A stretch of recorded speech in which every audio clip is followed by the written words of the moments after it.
Bueno, buenos días.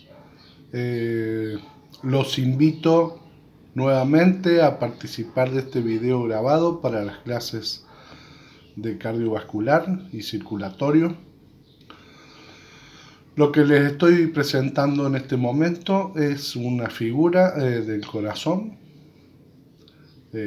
para describir en cierta forma algunas características especiales que tiene el corazón y que hacen esas características a la funcionalidad del miocardio. Lo que estoy señalando acá es la aurícula derecha, ¿sí? Muy importante por varios motivos, básicamente por tres. En la aurícula derecha se recibe la sangre venosa de la cava anterior y posterior, o craneal y caudal. Número 2. Es un lugar de pasaje de sangre en el 75% de lo que después vamos a llamar ciclo cardíaco en forma pasiva hacia el ventrículo derecho. O sea que la sangre retorna por las cavas y desemboca pasivamente hasta llenar el 75% del ventrículo derecho.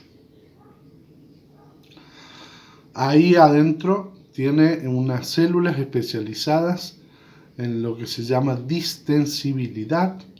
Por lo tanto, cuando la aurícula se distienda más de lo normal, porque aumenta el retorno venoso, se van a producir una serie de fenómenos hormonales y físicos que van a ayudar a todo el aparato cardiovascular. Este sistema, o si yo divido el corazón en dos, puedo decir que se compone de dos bombas, una bomba derecha y una bomba izquierda. La bomba derecha pertenece al circuito circulatorio menor y la bomba izquierda pertenece al circuito circulatorio mayor o circulación mayor. Repito, la sangre que ingresa a la aurícula derecha es de las venas cavas, caudal o craneal. Hace que la sangre ingrese en un 75% en forma pasiva y el resto de lo que falte para llenar el ventrículo derecho va a ser aportado por la contracción de la aurícula derecha. La sangre contenida en el ventrículo derecho va a ser expulsada por la arteria pulmonar. Es la única arteria que lleva sangre desoxigenada desde el ventrículo derecho hacia los pulmones. La sangre que retorne de los pulmones, ahora vamos a llamar el retorno venoso de los pulmones, va a ser aceptado por la aurícula izquierda. ¿Sí? De igual forma, el llenado del ventrículo izquierdo va a ser en un 75% en forma pasiva y el 25% restante que falte de sangre para llenar completamente el ventrículo izquierdo va a ser aportado por la contracción de la aurícula izquierda. O sea que a las aurículas de ahora en más y para siempre las vamos a conocer como bombitas cebadoras o quien llena finalmente los ventrículos. Decía yo que la aurícula derecha tiene otra característica muy importante, pues dentro de ella se encuentra un nodo o nódulo o una conjunción de fibras nerviosas llamada nódulo auricular.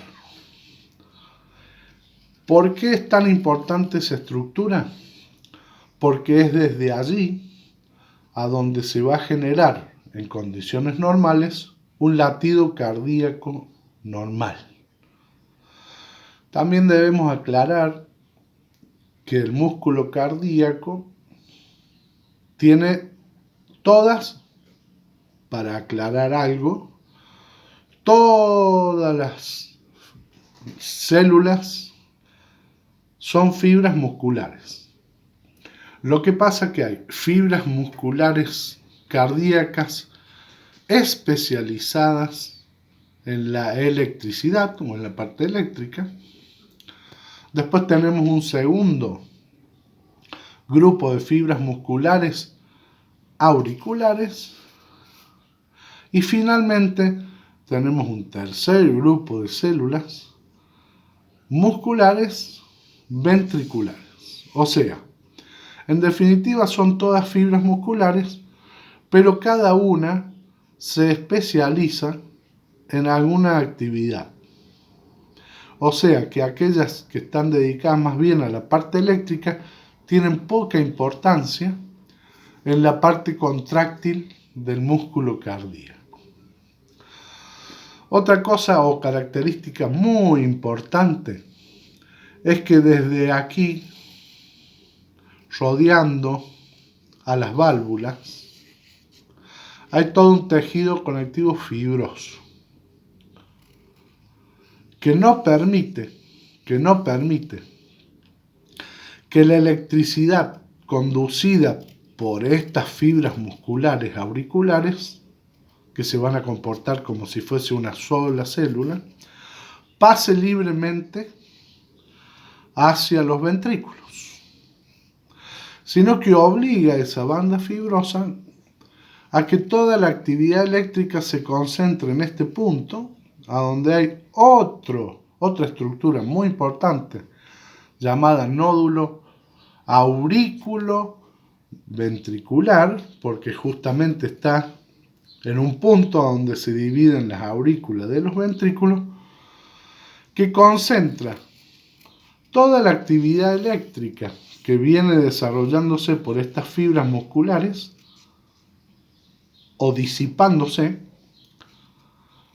se concentra aquí y baja esa actividad eléctrica por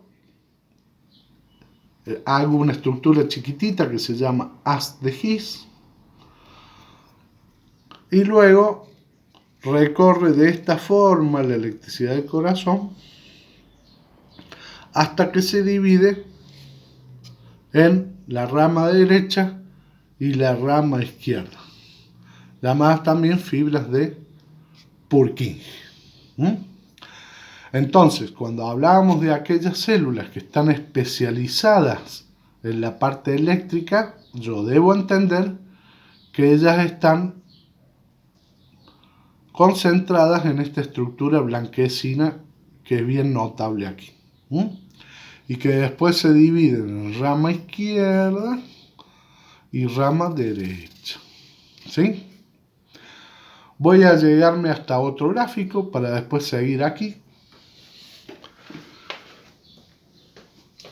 que es este, para nombrarles y mostrarles otras estructuras que se ven en un microscopio electrónico o un microscopio con mucha resolución.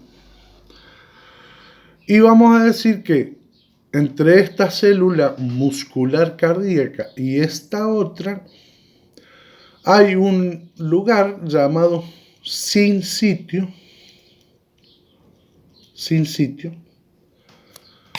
que significa ni más ni menos que es un lugar de baja resistencia a la conducción eléctrica. Quiere decir que desde esta célula muscular, auricular en este caso, hasta esta otra, esta estructura no va a impedir que la electricidad pase. Entonces decimos que cuando, haciendo referencia a la clase anterior de los fenómenos bioeléctricos de las células excitables, vamos a decir claramente que si esta célula muscular cardíaca se viene despolarizando en su membrana, no va a tener ningún inconveniente esa electricidad de pasar de esta célula hasta esa otra célula. De esa forma,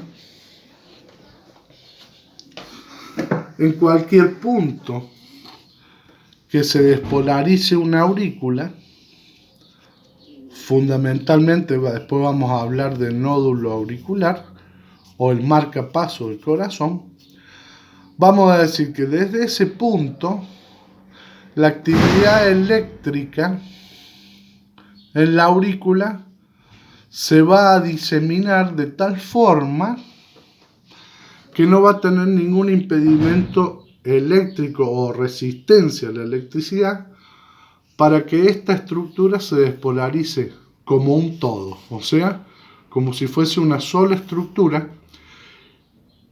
o sea que no respetaría el hecho de que está formado por muchas células. Pero a su vez, si esa actividad eléctrica quiere pasar hacia abajo a los ventrículos, no puede hacerlo libremente de esta forma, sino que debe respetar, por el anillo fibroso, que ya les comenté, el hecho de unir toda la electricidad en un segundo nódulo llamado aurículo ventricular. Entre este nódulo, que no se ve acá pero está, y este otro nódulo, que no se ve acá pero está, hay 3 haces de fibras llamadas internodales. Fantástico. Espero que vayamos bien en el desarrollo del análisis del miocardio. Una vez dicho esto, estas son las válvulas. Otra característica física muy importante es que están unidas estas válvulas al miocardio. En realidad, estas válvulas van a cerrar hacia arriba cuando la presión de la sangre en el ventrículo derecho, una vez que se contraiga el miocardio, para que no regrese la sangre hacia la aurícula, es que estas valvulitas se van a cerrar y tienen estas estructuras que la unen al miocardio para que ellas no se reviertan hacia arriba, las válvulas, e impidan el pasaje de sangre de abajo hacia arriba, porque en realidad la sangre desde aquí tiene que salir por allí hacia la arteria pulmonar. ¿Se entiende? Mucho más importante es esta otra válvula, que es la válvula, tenemos acá las válvulas pulmonares y la aórtica, y acá la auriculoventricular derecha y la pulmonar. ¿Se entiende? La función de las válvulas es fundamentalmente que no regrese la sangre de la cavidad que acaba de llegar. ¿Vamos bien hasta ahí? Bueno, eso más que todo una cuestión estructural y características del miocardio. Ahora, el miocardio tiene 5 leyes que va a cumplir siempre. Y es lo que lo hace muy especial al corazón. Tiene 5 leyes y últimamente le sumamos una ley más, según las últimas investigaciones anatomofisiológicas. La primera y más conocida ley cardíaca es el automatismo, también llamada cronotropismo. Ustedes se acuerdan, en las 2 clases anteriores yo insistí mucho en la actividad eléctrica de las células y decíamos básicamente que hay 2 células en el organismo que son excitables. Unas son las fibras nerviosas y las otras son las fibras musculares. ¿Sí? Ahora, ¿por qué? Y les presentaba aparte gráficos de despolarización y repolarización. Ahora yo le voy a mostrar 3 gráficos distintos. Ese es uno. Ese es otro. Y ese que se borró un poco, que ahora lo dibujo de vuelta, es otro. Un segundo.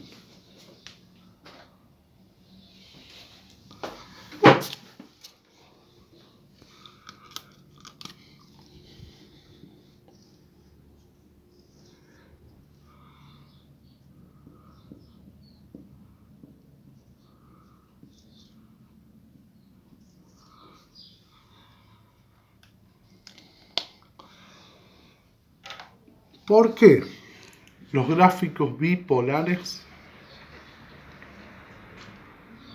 de registro bipolar de despolarización pueden verse distintos?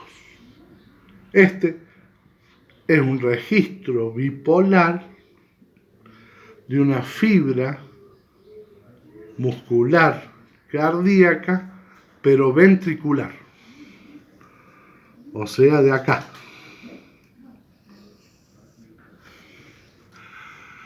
Este es un registro bipolar de una fibra muscular esquelética, por ejemplo, un bíceps braquial o un tríceps braquial.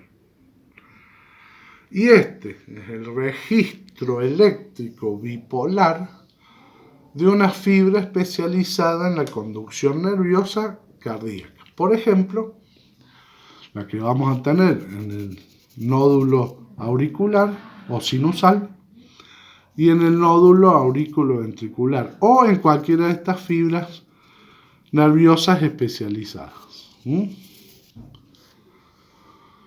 ¿Por qué son distintas? Yo les quiero remarcar esto,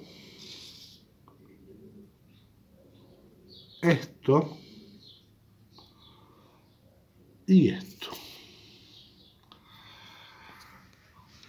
Y les quiero marcar un punto muy importante en el acto de la despolarización. Ese punto donde dice menos 60 milivoltios, este punto donde dice menos 60 milivoltios y este otro punto donde dice menos 60 milivoltios. ¿Qué es menos 60 milivoltios? Es un valor llamado umbral,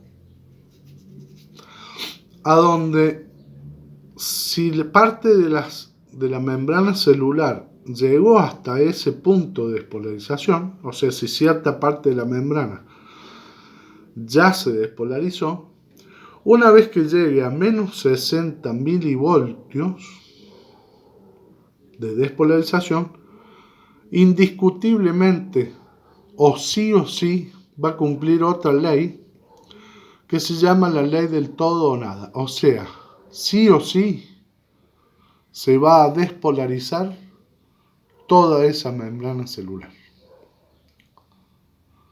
Fíjense que en esta también es menos 60, muscular esquelética, se va a despolarizar sí o sí, ley del todo o nada.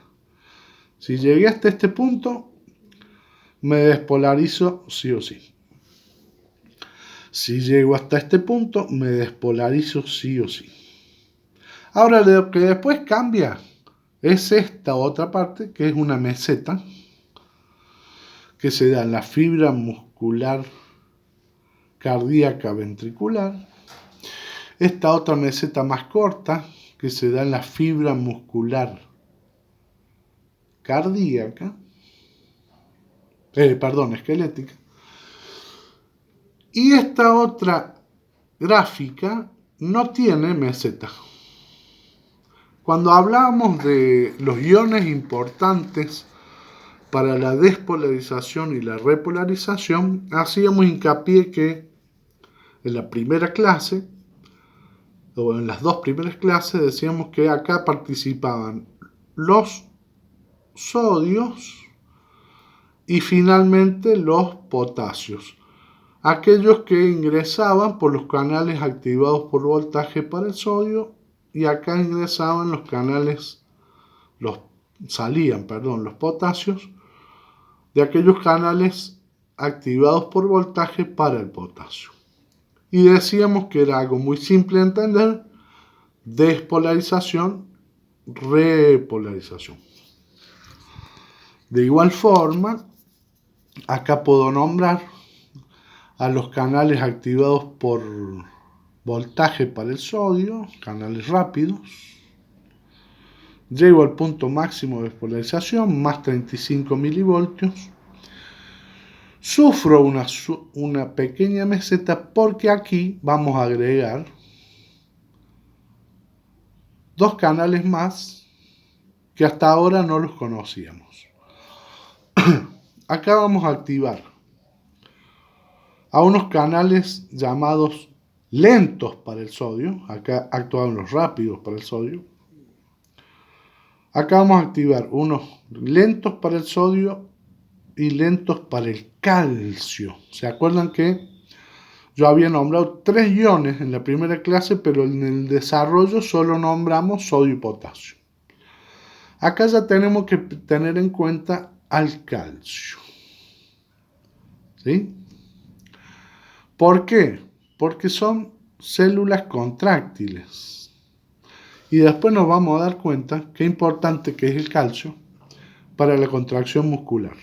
Entonces, en cuanto se activen canales lentos para el sodio y para el calcio, vamos a ver siempre en el gráfico una especie de meseta que puede ser más grande o más pequeña. Finalmente, cuando se cierran los lentos para el sodio y para el calcio, ahora sí, en tercer lugar, se abren los lentos para el potasio, que son los que permiten que salga el potasio del interior de la célula.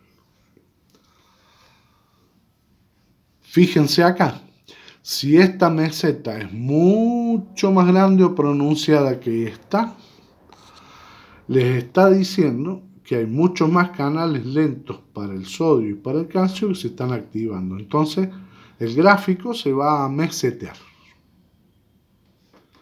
¿Está bien? Ahora, ¿cuándo una célula se vuelve automática?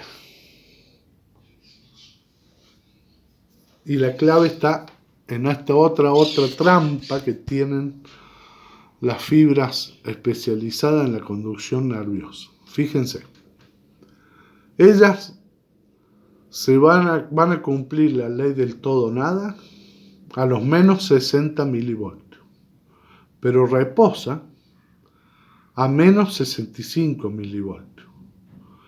Entre menos 65 y menos 60 solo hay una diferencia de 5 milivoltios.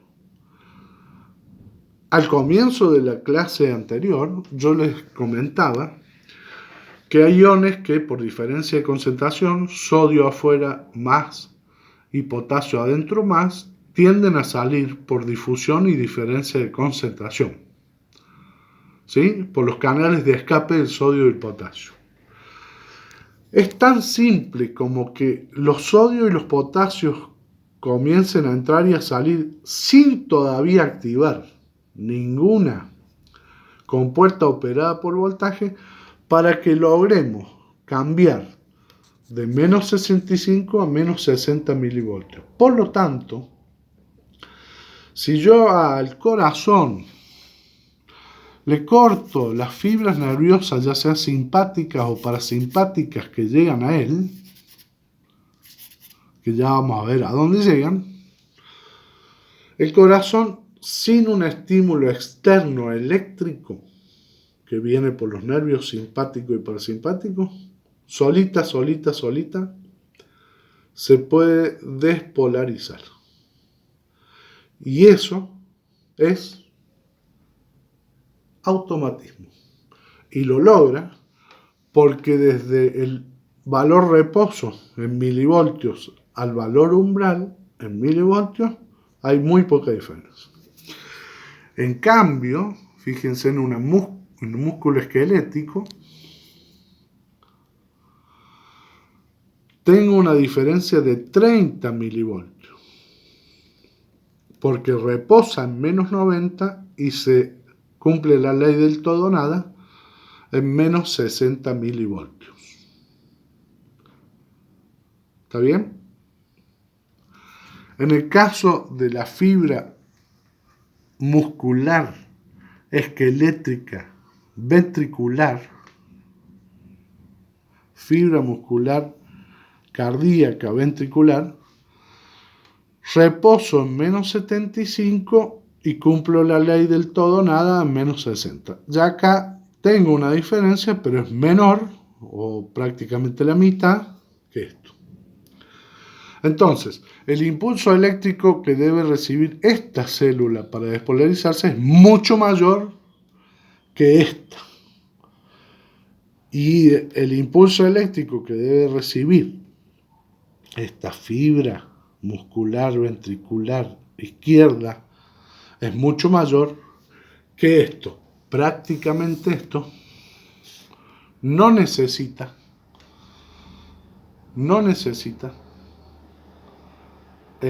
un impulso eléctrico fuerte para despolarizarse. Por lo tanto, se convierte, si por algún motivo no llega ese impulso, se convierte en automático. Y quiero ahora alejarles un poquito el teléfono, la grabadora esta, para mostrarles cómo se ve una despolarización, repolarización en una fibra especializada eléctrica, cómo se ve un gráfico de una célula muscular esquelética despolarizada y repolarizada, y cómo se ve el gráfico de una fibra muscular ventricular cardíaca despolarizada y repolarizada. Y acuérdense de que estas mesetas incluyen otros dos nuevos canales de escape llamados lentos para el sodio y lentos para el calcio. Acá eran los rápidos del sodio y acá eran los lentos del potasio. ¿Estamos de acuerdo? Todo esto solo para explicar una de las leyes más importantes que tiene el corazón, que es el automatismo. Bueno, como bien ya saben ustedes, como tienen capacidad de conducir la electricidad, vamos a decir que las fibras musculares cardíacas especializadas en la conducción eléctrica, o también porque tienen los sinsitios, vamos a decir que la segunda ley del miocardio es la conductibilidad eléctrica, o también llamada dromotropismo. La tercera característica que tienen las fibras miocárdicas es la contractibilidad, porque son fibras musculares que se van a contraer, ¿sí? Estas también son fibras musculares, pero están especializadas en la conducción eléctrica. Estas otras fibras musculares se van a contraer como un músculo. Por lo tanto, la tercera característica del miocardio es la contractibilidad, llamada también inotropismo. Se los digo así porque después en algunos libros y en algunos conceptos fisiológicos y patológicos y de la vida o de farmacología van a tener drogas, por ejemplo, que son cronotrópicas positivas o cronotrópicas negativas, con lo cual van a decir son drogas que sirven para disminuir la velocidad de conducción eléctrica, o sea, el automatismo, o van a aumentar la velocidad de la contracción eléctrica. Y generalmente van de la mano con el inotropismo, porque si son cronotrópicas negativas mejoran la incorporación de calcio en la meseta y se convierten en cronotrópicas negativas, pero inotrópicas positivas, o sea, se contrae con más fuerza el miocardio. Se contrae con más fuerza el miocardio.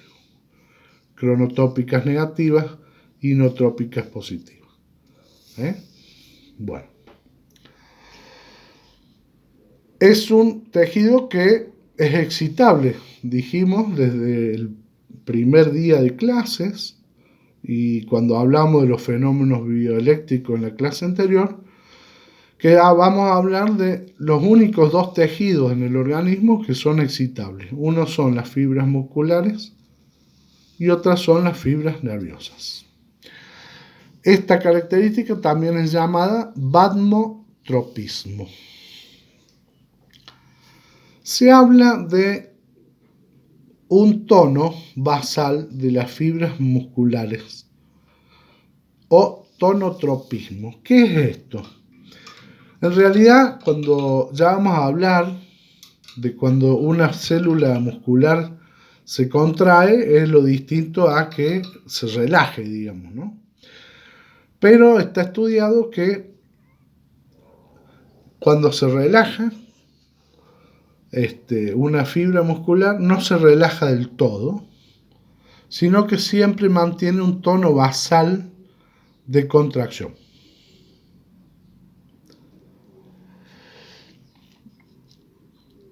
Otra ley cardíaca nueva es que, así como puede contraerse, también tiene la capacidad de distenderse en forma activa, o lusitropismo. Distensibilidad o lusitropismo. Y también está muy ligado a dos importantes fisiólogos de los cuales vamos a estudiar varias leyes en cardiovascular y circulatorio, que son estos dos personajes, que como los nombro mucho y por ahí dicen quiénes serán ellos, por todos los mecanismos que vamos a entender del corazón luego, hay un mecanismo muy famoso que se llama mecanismo de Frank y Starling. Aquí está Otto Frank y aquí está Ernest Starling. Ellos dos fisiólogos, hicieron mucho en el entendimiento y en los estudios del miocardio. Básicamente les diría que todas estas leyes tienen que ver con los estudios que realizaron Frank y Starling. Y finalmente, la ley del todo nada, que es lo que les acabo de expresar. Vamos a hacer una cosa, porque si no va a ser mucho contenido y muy pesado el video. Vamos a, una vez hecha esta introducción, vamos a cortar este videito, lo subo y después vengo y les cuento el resto que tengo para contarles del miocardio.